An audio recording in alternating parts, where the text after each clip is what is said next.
নমস্কার বন্ধুরা, সকলকে আমার চ্যানেলে স্বাগত। অতি সম্প্রতি রাজ্যের অর্থ দপ্তর থেকে জারি করা বিজ্ঞপ্তি অনুযায়ী সুপ্রিম কোর্টের নির্দেশ মোতাবেক একজন সরকারি কর্মচারী বা একজন পেনশনার এই মার্চ মাসে তাদের বকেয়া ডিএ এরিয়ার বাবদ কত টাকা হাতে পেতে চলেছেন সেই ব্যাপারে আজকের ভিডিওতে বিস্তারিতভাবে আলোচনা করব। ভিডিওটি অত্যন্ত গুরুত্বপূর্ণ, তাই প্রথম থেকে শেষ পর্যন্ত অবশ্যই ধৈর্য সহকারে দেখবেন এবং ভালো লেগে থাকলে অবশ্যই একটি লাইক করবেন এবং সকলের সঙ্গে শেয়ার করবেন।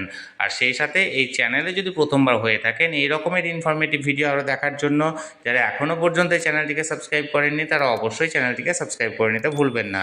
তাহলে চলুন আমরা বিস্তারিত জেনে নিই। এই মার্চ মাসে একজন সরকারি কর্মচারী বা পেনশনার তাদের বকেয়া ডিএ এরিয়ার মূলত 1 জানুয়ারি 2016 থেকে 31 ডিসেম্বর 2019 এই 4 বছর অর্থাৎ 48 মাসের এক কিস্তি অর্থাৎ 50% পেতে চলেছে। বাকি 50% পাবেন আগামী সেপ্টেম্বর মাসে।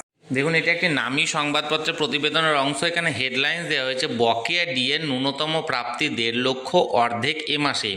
দেখুন মূল প্রতিবেদনে কি বলা হয়েছে। মুখ্যমন্ত্রী মমতা বন্দ্যোপাধ্যায়ের ঘোষণা অনুযায়ী মার্চ মাস থেকে বকেয়া ডিএ দেওয়া শুরু করেছে রাজ্য। বিজ্ঞপ্তি জারি হয়ে গিয়েছে, এখন জোর কদমে হিসেব চলছে কার প্রাপ্য কতটা। প্রথমে দেওয়া হবে 2016 সালের জানুয়ারি থেকে 2019-এর ডিসেম্বর পর্যন্ত জমে থাকা বকেয়া, তার অর্ধেক মিলবে চলতি মাসেই আর বাকিটা সেপ্টেম্বরে। হিসেব চলছে কর্মী মহলেও। নবান্নের অন্দর মহলের অঙ্ক, পঞ্চম বেতন কমিশনের স্কেল 1 এর 6,600 টাকার বেসিকের ওপর 2টি ইনক্রিমেন্ট যোগ করে বেসিক ধরা হচ্ছে 7,000 টাকা। সেক্ষেত্রে এই স্ল্যাবে আসা প্রত্যেক আধিকারিকের এই 5 বছরে বকেয়া ডিএর পাওনায় 1,49,400 টাকা। ফলে মার্চ মাসে তারা অন্তত 74,700 টাকা পাবেন বলে ধরে নেওয়া যাচ্ছে। প্রত্যেক কর্মীর মহার্ঘ ভাতা নির্ভর করে তাদের বেতনের বেসিকের ওপর। বেসিক পে নিরিখে একজন কর্মীর বকেয়া কত তা ইতিমধ্যে রাজ্য সরকারের হাতে তুলে দিয়েছে confederation of state government employees. 2008 সালের 1 এপ্রিল থেকে 2019 সালের 1 ডিসেম্বর পর্যন্ত প্রতি মাসে কেন্দ্র রাজ্য ডিএর ফারাক হিসেব করে ধরে হিসেব কষা হয়েছে। সেক্ষেত্রে যদি কারো 7,000 টাকা বেশি হয় তার 10 বছরে মোট বকেয়া হবে 3,19,890 টাকা। 10,000 টাকা হলে অঙ্কটা দাঁড়াবে 4,57,140 টাকা। আর 15,000-এর হিসেব হলে 6,85,720 টাকা। রাজ্যের এক আধিকারিক জানান, একইভাবে হিসেব করছে অর্থ দপ্তরও, কিন্তু সেক্ষেত্রে প্রত্যেক কর্মীর বেসিক সহ প্রতিটি খুঁটিনাটি রাজ্যের ইন্টিগ্রেটেড ফাইন্যান্স ম্যানেজমেন্ট সিস্টেম বা IFMS-এ থাকা আবশ্যিক। 2016 সাল থেকে এই ব্যবস্থাপনা জোর কদমে চালু হয়েছে, ফলে তার পরের প্রতিটি বছরের তথ্য IFMS-এ জমা আছে। সেই কারণে 2016 থেকে 2019 পর্যন্ত বকেয়া আগে মিটিয়ে দিতে চাইছে রাজ্য।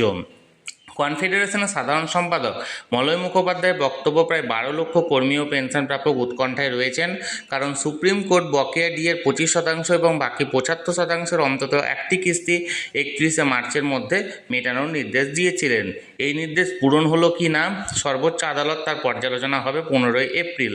ফলে আশা করব শিক্ষক, শিক্ষাকর্মী সহ সকলেই নির্দিষ্ট সময়ের মধ্যে তাদের প্রাপ্য পেয়ে যাবেন। পশ্চিমবঙ্গ রাজ্য সরকারি কর্মচারী ফেডারেশনের কনভেনার প্রতাপ নায়েক বলেন, রাজ্য কিভাবে বকেয়া মেটাবে তা বিজ্ঞপ্তিতে পরিষ্কার বলে দেওয়া হয়েছে। তার ব্যতিক্রম হওয়ার কোনো সম্ভাবনা নেই, কারণ অর্থ দপ্তর দিনরাত এক করে কাজ করছে। এটা ছিল মূল প্রতিবেদন। এবার এই প্রতিবেদন অনুযায়ী দেখুন এখানে সম্ভাব্য ডিএর একটা হিসেব দেওয়া হয়েছে যে group D, group C, group B এবং গ্রুপ এ এই 4 ধরনের কর্মচারীর বেসিক কত টাকা থাকলে এই 4 বছর অর্থাৎ 2016 থেকে 2019-এর মধ্যে কত টাকা তারা এরিয়ার পেতে চলেছে। গ্রুপ ডি দেখুন, যার বেসিক যদি 7,000 টাকা ছিল তাহলে সে মার্চে পাবে 74,700 টাকা এবং সেপ্টেম্বরে আরও 74,700 টাকা। গ্রুপ সি কর্মীরা এই মার্চে পাবে 8,840 টাকা, মানে 8,840 টাকা বেসিকের হিসেবে এই মার্চে তারা পাবেন 95,000 টাকা এবং সেপ্টেম্বরে আরও এক কিস্তি 95,000 টাকা পাবেন এই 4 বছরের এরিয়ার অর্থাৎ 16 থেকে 19 পর্যন্ত। গ্রুপ বি কর্মী যাদের বেসিক ছিল 11,040 টাকা তারা মার্চে পাচ্ছেন 1,17,812 এবং সেই অনুপাতে আরও 1,17,812 টাকা পাবেন তারা সেপ্টেম্বরে। এবং গ্রুপ এ কর্মী যাদের বেসিক 13,680 টাকা তারা মার্চে পাচ্ছেন 1,45,985 টাকা এবং সেপ্টেম্বরে আরও 1,45,985 টাকা তারা পাবেন 2016 জানুয়ারি থেকে 31 ডিসেম্বর 2019 পর্যন্ত এই 4 বছরের বকেয়ার হিসেবে। এর পাশাপাশি 2008 এপ্রিল থেকে 2015 31 ডিসেম্বর পর্যন্ত এই কয়েক বছরের এরিয়ারের যে হিসেবটা সেটা আগামী দিনে অর্থ দপ্তরের তরফ থেকে বিজ্ঞপ্তি জারি করে বলা হবে। তাহলে বন্ধুরা, এটি একটি নামী সংবাদপত্রের প্রতিবেদনের অংশ ছিল। এখানে ডিএ এরিয়ার কতটা হচ্ছে সেই হিসেব, একটা সম্ভাব্য হিসেব দেওয়া হয়েছে, যেটি আমি আপনাদের সামনে তুলে ধরলাম।